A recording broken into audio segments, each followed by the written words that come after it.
அனைவருக்கும் காலை வணக்கம். இன்னைக்கு என்ன சாப்பாடுன்னு பாத்தீங்கன்னா, இன்னைக்கு சாதம், மிளகா கிள்ளி போட்ட சாம்பார், அவரைக்காய் வறுவல், அப்புறம் பாவக்காய் வறுவல் தான் ரெடி பண்ணி கொடுத்துருந்தேன். பாப்பாக்கு லஞ்ச் பாக்ஸ்லாம் கட்டி கொடுத்து அமிச்சாச்சு. எங்க வீட்டுக்கார தலையெல்லாம் வரவிட்டாங்க. நான் வந்து அவளை ஸ்கூலுக்கெல்லாம் அமுச்சு விட்டு அதுக்கப்புறம் நானும் அவரும் சேர்ந்து சாப்பிட்டோம்.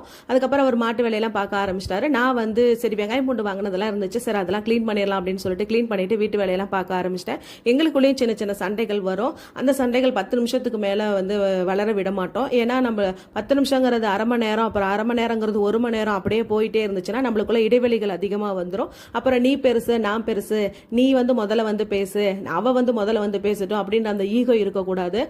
10 நிமிஷத்துக்கு மேலே நாங்கள் வளர விடாமல் உடனே ஒன்று அவர் வந்து பேசிடுவார், இல்லைன்னா நான் வந்து பேசிடுவேன். அப்படி அவர் வந்து பேசும்பொழுது நம்ம வந்து ரொம்ப பில்க் பண்ணக்கூடாது, உடனே நம்ம வந்து அதை பேசிடணும். நான் அப்படிதான் நான் இருப்பேன். ஏன்னா கணவன் மனைவிக்குள்ள இது வந்து கடைபிடிக்க வேண்டிய விஷயம். நீ பெருசு நான் பெருசு அந்த ஈகோலாம் எதுவுமே இல்லாமல் இருந்தோம்னா வாழ்க்கை நல்லா ஜாலியாகவும் நல்லா ஸ்மூத்தாகவும் போகும். அப்புறம் இந்த வீடியோ பிடிச்சி